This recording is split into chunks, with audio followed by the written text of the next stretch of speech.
Hello，大家好，今日係會分享菜脯魚兩種嘅煮法，佢係有蒸同埋煎嘅版本，一次過分享俾大家。喺市場你會揾到鹹同埋甜嘅菜脯，可以嘅話最好就選擇用甜嘅，因為佢比較適合煮呢道餸。菜脯同埋蒜蓉嘅比例會係2份菜脯1份蒜蓉嘅。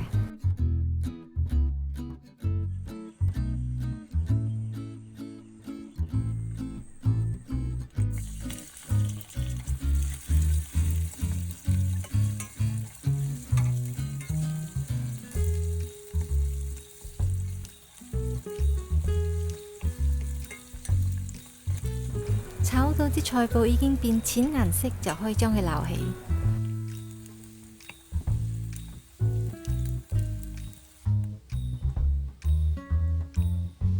用返同一隻鑊，加啲油，然後將啲蒜蓉煎到金黃色，然後將佢撈起。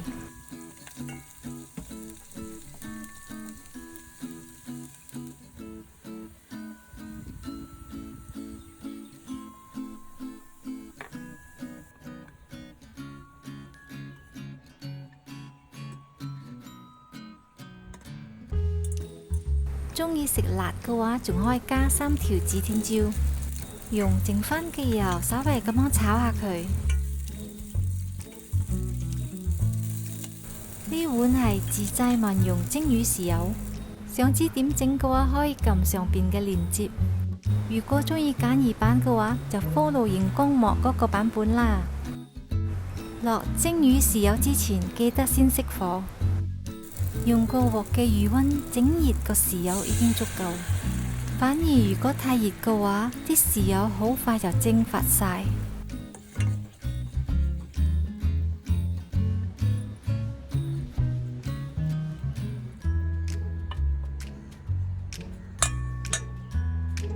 可以用任何嘅魚，今日我係用鯧魚嘅。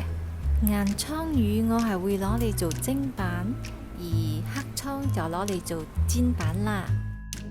兩條魚都分別將佢洗乾淨，尤其是佢中間嗰條罅嘅血水一定要洗乾淨。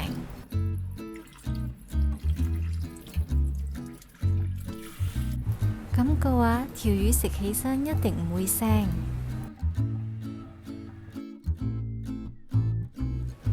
洗乾淨嘅魚，記得用廚房紙印乾佢。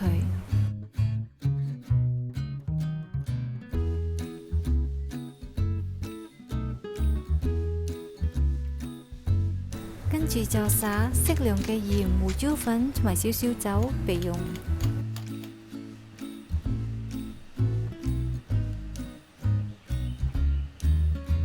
而家我就去做煎魚版先。煎魚要煎得靚，油溫就一定要夠熱。用170度嘅油溫，如果冇 thermometer 嘅話，就放隻木匙羹落去。睇下個泡泡已經好多，溫度已經足夠。將條魚由鑊邊滑落去，然後記住唔好喐條魚，俾佢煎幾分鐘先。大概3分鐘後先至稍微喐下佢。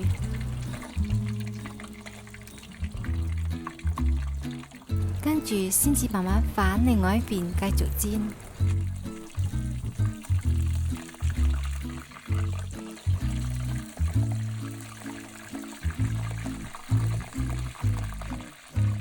煎到已經金黃色，就可以將佢撈起。睇下煎得幾靚，將菜脯同埋蒜蓉撈埋一齊，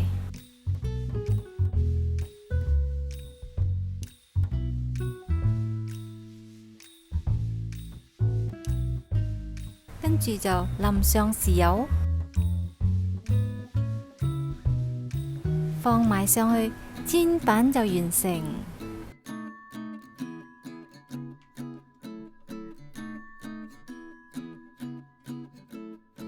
蒸魚版嘅話，我會放啲葱段、芫茜頭同埋幾片嘅番茄鋪底嘅。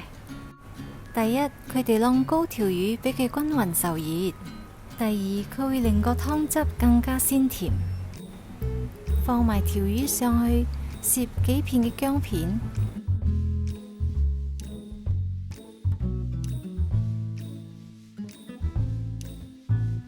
水滾之後用大火蒸佢。我條魚就400g，所以我會蒸佢7分鐘。蒸完7分鐘，唔好即刻開蓋，再焗多佢5分鐘。咁樣蒸出嚟嘅魚先至又軟又滑。